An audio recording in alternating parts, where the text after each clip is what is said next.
자, 잘 지내셨죠? 피곤하신가요? 자, 우리 성도님들은 오늘 피곤하다는 말을 피곤해. 피곤해. 몇 번이나 하셨습니까? 우리 현대인들은 피로하다, 피곤하다라고 하는 말을 입에 달고 살아가는 것 같습니다. 제가 볼 때는 그닥 그 효과가 없어 보이는데도 그냥 워낙 다양한 매체를 통해서 피로 회복제 선전을 하다 보니까 다 우리 온 국민이 적어도 한 가지 또는 두 가지 피로 회복제는 다 알고 있는 것 같아요. 또 먹기도 하고 그렇습니다. 여러분도 알죠? 간 때문이야. 우 무슨 사 이제 이렇게 하죠. 이 피로 회복제가 참 장사가 예나 지금이나 잘 되는 것은 아닌가라는 생각이 됩니다. 왜냐하면 그만큼 우리가 피곤한 세상 속에서 피곤한 삶을 살아가고 있기 때문에 그렇지 않은가라는 생각이 드는데요. 2012년도인가 한 10년 전쯤에 철학자 한병도라는 사람이 있습니다. 별로 그렇게 중요한 사람은 아니니까 외울 필요는 없습니다. 이 사람이 피로사회라는 책을 냈어요. 한동안 좀 많이 팔리기도 한 그런 책인데요. 이제 이 책을 통해서 도대체 현대인들이 왜 이렇게 피곤해하는지, 왜 이렇게 피곤함을 느끼며 살아가고 있는지를 이 사람이 이제 철학자니까 인문학적으로 이렇게 이제 분석한 책이 있습니다. 자, 이제 그 내용을 이렇게 다 소개해 드릴 수는 없고 소개할 필요도 없을 것 같은데 간단히 이제 설명을 드리면 이거예요.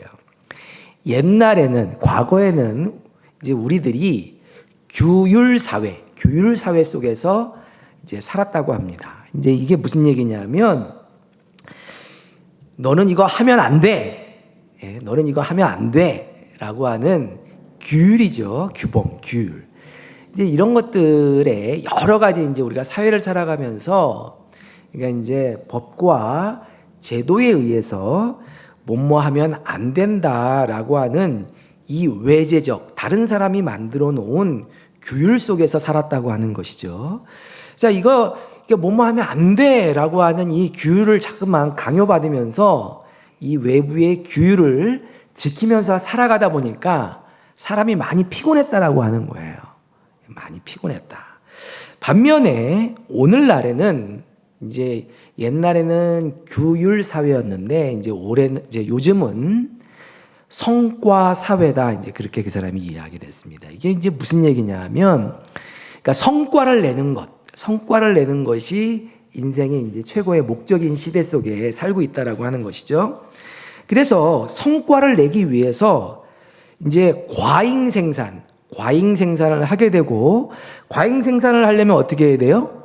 과잉 활동을 하게 되고, 또 특별히 이제 지식 정보화 시대에 살고 있는 이제 사람들이 과잉 활동, 육체적 활동을 할 뿐만 아니라 과잉 사고, 이제 과잉 생각을 하게 되면서 스스로 뭐예요? 그러니까 이제 누가 막 강요하는 것이 아님에도 불구하고 내가 좀 더 생산적인 사람, 내가 이 세상에서 뭔가 좀 더 성과를 내기 위해서 과잉 생산을 만들어내기 위해서 스스로 피로를 만들어내면서 이제 이거를 이제 앞에 그 피로를 외제적 규율에 의한 피로, 그 사람은 그렇게 얘기했더라고요. 그리고 이제 이것을 이제 내재적 이제 피로, 내재적 성과 요구에 의한 필요, 이제 이렇게 얘기를 했는데요. 이렇게 이제 자기 스스로 성과를 만들어내기 위해서 피로를 만들어내면서 살아가고 있다라고 이야기를 했습니다. 근데 이제 굳이 성과가 아니더라도 우리는 이제 최근에 이렇게 보면요. 옛날에는 이 피곤함을 만들어내는 게 외부에 있었는데 요즘은 우리 스스로가 자가 발전으로 막 피곤을 만들어내는 것 같아요. 이렇게 보면 막 핸드폰 보잖아요. 열심히 막 핸드폰 보면서 막 스스로 열받고, 막 스스로 또 이게 약간 중독 증세가 있어서 잠도 제대로 못 자면서 뭐 이렇게 이제 핸드폰을 하면서 스스로 육체적, 정신적 피로를 만들어내면서 살아가고 있지 않는가라고 생각이 합니다. 그런데 이렇게 현대인의 넘치는 피로는 예수 믿는 사람이라고 해서 다른 것 같지는 않아요. 우리 그리스도인들도 성과를 내기 위해서, 목사님들도 그래요. 목사님들도 이 목회의 성과를 내기 위해서 정말 분주하게 스스로 막 스트레스를 만들어가면서 그렇게 이제 열심히 노력하기도 하는데, 이렇게 이제 우리 그리스도인들도 성과를 내기 위해서 끊임없이 노동하고 생각하는 삶, 그래서 스스로 자꾸만 피곤해지는, 넘치는 피곤 속에서 살아가는 삶을 살고 있다라고 하는 것입니다. 자, 그런데 주님께서 우리에게 말씀하시죠. 수고하고 무거운 짐진 자들아, 다 내게로 오라. 자, 조금 바꿔서 얘기해 볼까요? 야, 피곤한 사람들이요, 피로한 사람들이요, 다 내게로 오라. 내가 너희에게 쉼을 주겠다, 안식을 주겠다. 그렇게 말씀하고 있습니다.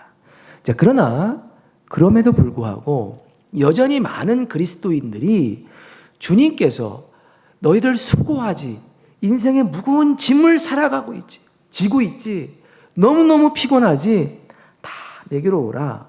내가 너희를 쉬게 할 것이다 라고 말씀을 해주고 있음에도 불구하고 우리들은 여전히 안식을 모르고 쉼을 모르고 진정한 자유를 누리지 못하고 살아가고 있는 것 같다라는 생각을 해보게 됩니다.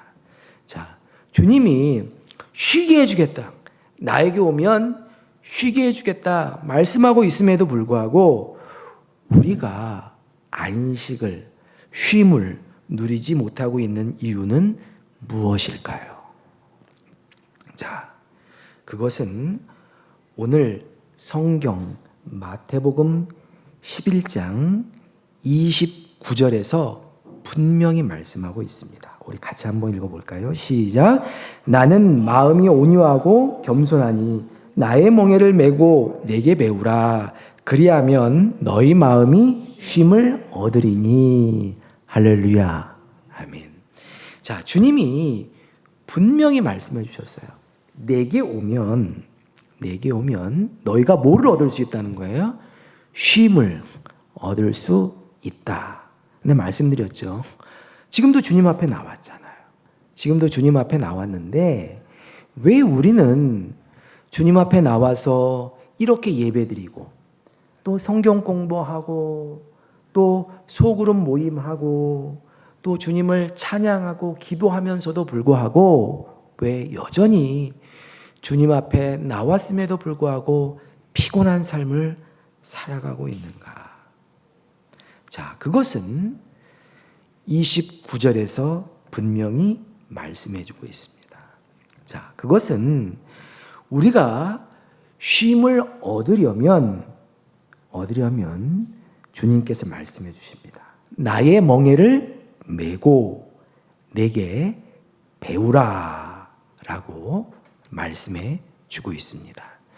자, 그러니까 진정한 주님이 주시는 쉼을 얻는 방법, 이 방법에는 두 가지 단계가 있어요. 그러니까 쉼을 얻으려면 두 가지 단계를 우리가 거쳐야 된다. 이제 그렇게 이야기할 수 있는데 첫 번째는 우리가 이제 가지고 있는 이 수고하고 무거운 짐, 이 피곤함을 어떻게 해야 된다는 거예요? 주님 앞에 가져와서 그 수고하고 무거운 짐을 어떻게 해야 돼요? 주님 앞에 내려놓아야 된다. 이게 첫 단계예요. 내려놓아야 돼요. 주님 앞에 나와서 그것을 내려놓아야 돼요. 근데 왜 우리가 내려놓았음에도 불구하고 쉼을 얻지 못하는가? 내려놓은 짐을 어떻게 해요? 다시 돌아갈 때 머리에 이고 돌아가기 때문에 그러하다. 그러니까 답답해요.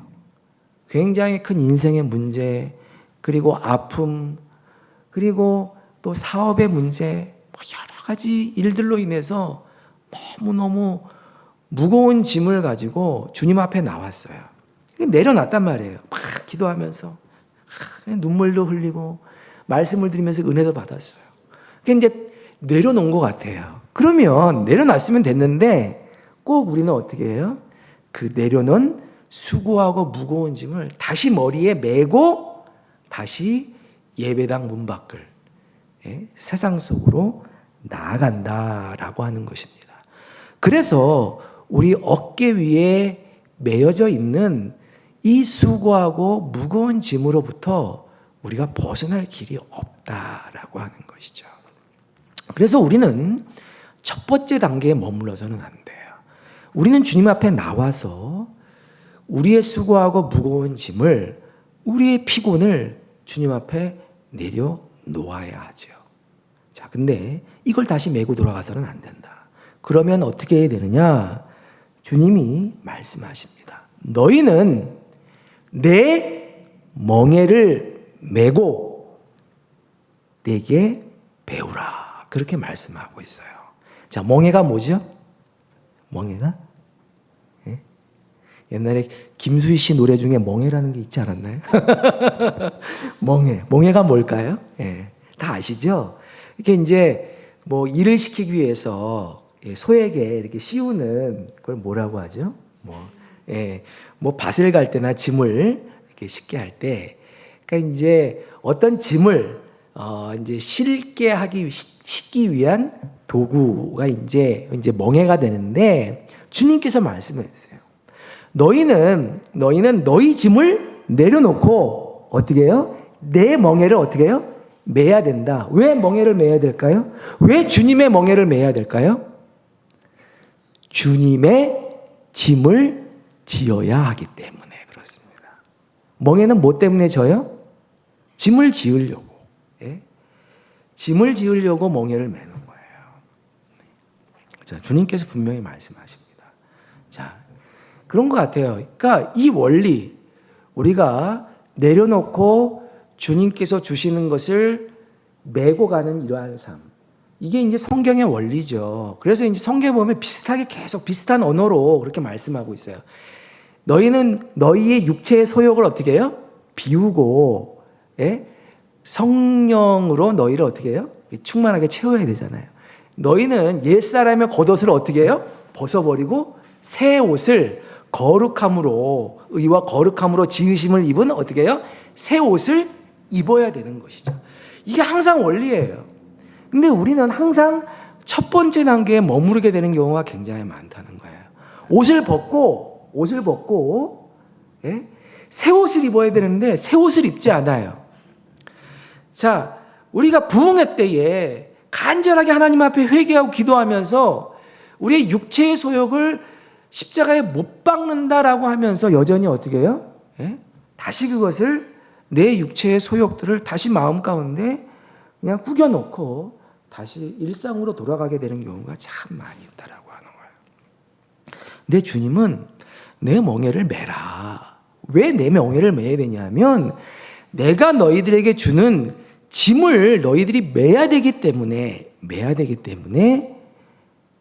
멍에를 매야 된다. 그렇게 말씀하고 있습니다. 근데 이제 우리는 자꾸만 이게 이제 이렇게 보면 너무나 잘 알고 있는 말씀이죠. 근데 28절만 알아요. 11장 28절 말씀만 말해요. 주님 앞에 나아오라. 내가 너희를 쉬게 하리라. 얼마나 좋아요. 근데 진정한 쉼을, 진정한 인생의 자유를 누리기 위해서는 너희의 짐을 하나님 앞에 내려놓는 것, 여기서 끝나서는 안 된다는 거예요. 주님이 주는 매라고 하는 멍에를 매야 된다. 왜? 주님이 너희에게, 우리에게 매라고 하는 짐을 실어야 하기 때문에, 매야 하기 때문에 그러하다라고 하는 거예요. 자, 근데 우리 이런 말씀을 들으면 굉장히 부담스럽잖아요. 주님, 주님, 여태까지 내 인생의 무거운 짐, 죄짐, 그리고 이 피곤, 이거 메고 살아오는데도 굉장히 힘들었는데, 나 돈도 없고 신앙도 별로 없는 나같이 연약한 자에게 뭘 매라고 자꾸만 하십니까? 그래서 부담스러워서 신앙생활 못하겠다. 그래서 이제 우리는 항상 그래요. 이제 이렇게 교회 이렇게 신앙생활을 10년 하고 20년 하고 30년 해도 이렇게 보면요. 항상 부담스러워. 그래서 이제 목사님께서 이제 주님의 멍에를 메고 짐을 좀 매라. 주님의 짐을 매라. 이제 그렇게 말씀하시면, 무거워서 못 매요. 그렇게 얘기하죠. 내가 너무 돌려서 은유적으로 얘기했나요? 여기 보면, 이제 목사님이 이제 우리가 마땅히 성도로서 어떻게 해요? 감당해야 될, 주님의 짐을 이렇게 드리면 뭐예요? 무겁다고, 싫다고 거부하는 우리 성도들이 굉장히 많이 있더라라는 거예요. 자, 그러면 제가 보면 그 2단계를 거치지 않으면 우리는 평생 무한반복, 1단계에서 무한반복하는 삶을 살 수밖에 없다는 거예요.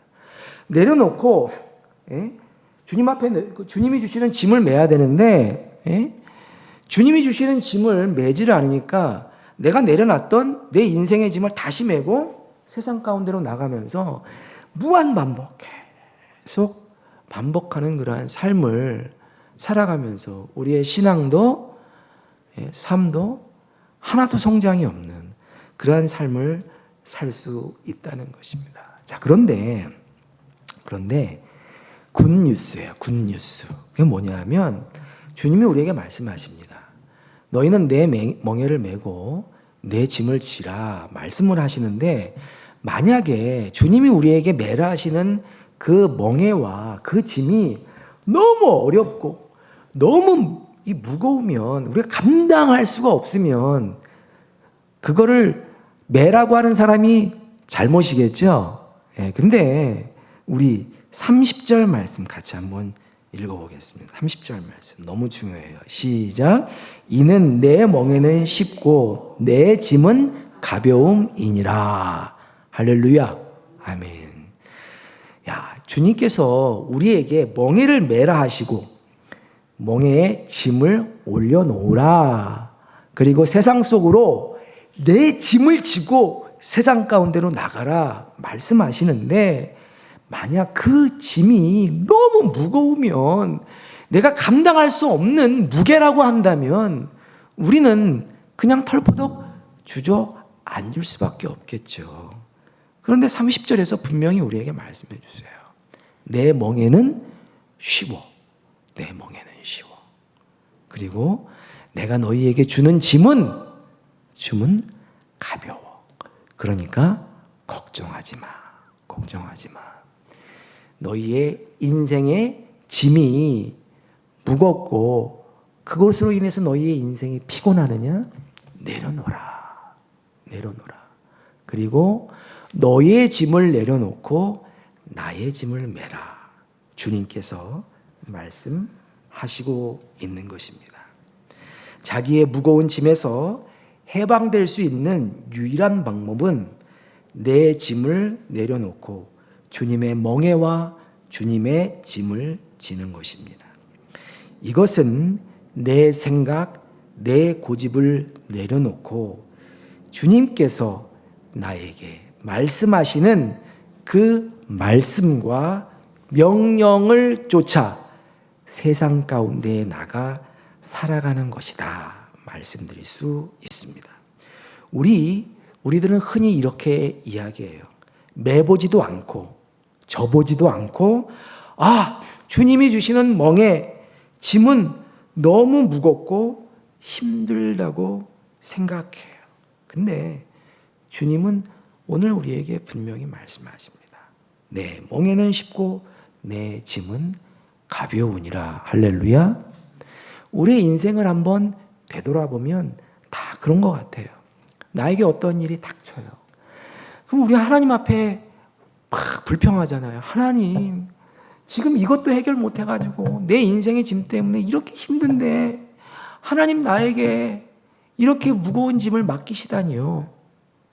우리는 불평하고, 그러니까 이제 보면 막 우리는 미래의 불행을 10년 후 나에게 닥치는 어떠한 일, 인한 그 미래 10년 후의 불행을 막 땡겨와. 이게 이제 히브리서 11장 1절에 보면 믿음은 바라는 것들의 실상이다. 이제 그렇게 말씀했잖아요. 그건 뭐냐면 우리가 미래에 바라는 것들을 실상, 현재로 끌어오는 것이 이제 믿음이다. 이제 그렇게 얘기하는데, 그러니까 이제 우리가 바라는 것, 기대하는 것이 암울하다 보니까 미래의 10년 후, 20년 후에 암울한 것들을 막 현재로 끌고 와가지고 막 지금 하나도 사실은 걱정할 필요가 없는데 10년 후, 20년 후에 막 걱정을 하면서 하나님 나에게 이러한 질문을 맡기실 수가 있습니까? 막 하나님을 원망하고 막 그런 것 같아요. 근데 저도 그래요. 이렇게 보면 막 뭐가 있으면 아휴, 왜 내 인생은 왜 이렇게 꼬일 대로 꼬였냐? 하나님이 왜 이렇게 나에게 무거운 짐을 자꾸만 맡기시는가? 내 옆에 김 목사, 박 목사, 아주 잘 가는 것 같은데 왜 나는 왜 이렇게 무겁지? 뭐 이제 이래가면서 막 이제 하나님께 불평을 늘어놓을 때가 있다라고 하는 것이죠. 근데 우리가 은혜 받고 하나님의 관점에서 우리 인생을 회복시켜 주시면 보면 하나님이 나에게 내가 뭐 짊어질 짐을 맡기신 적이 없고 내가 너무 힘들어서 매지 못할 멍에를 매라 하신 적이 없음을 믿으시길 주님의 이름으로 축원합니다. 그런 것 같아요, 진짜. 지나고 나서 보면 아유, 그거 뭐 진짜 별거 아니었는데 내가 왜 그랬나 이제 그렇게 생각이 될 때가 많습니다. 사랑하는 성도 여러분, 오늘 어떤 인생의 무거운 짐을 가지고 오셨습니까? 그것이 죄짐이든지 아니면 정말 우리가 감당하기 힘든 인생의 여러 가지 뭐 관계의 짐, 사업의 짐, 진로의 짐, 육체의 피곤의 짐, 모든 짐이든지 하나님 앞에 내려놓고 이 시간 말씀을 통해 주님께서 멍에를 매라, 짐을 지라 말씀하시는 걸 듣고 주님이 우리에게 주시는 쉬운 멍에, 가벼운 짐으로 활기 있는 인생, 정말로 주님의 은혜 안에서 충만한 인생 사시기를 주님의 이름으로 축원합니다. 기도하겠습니다.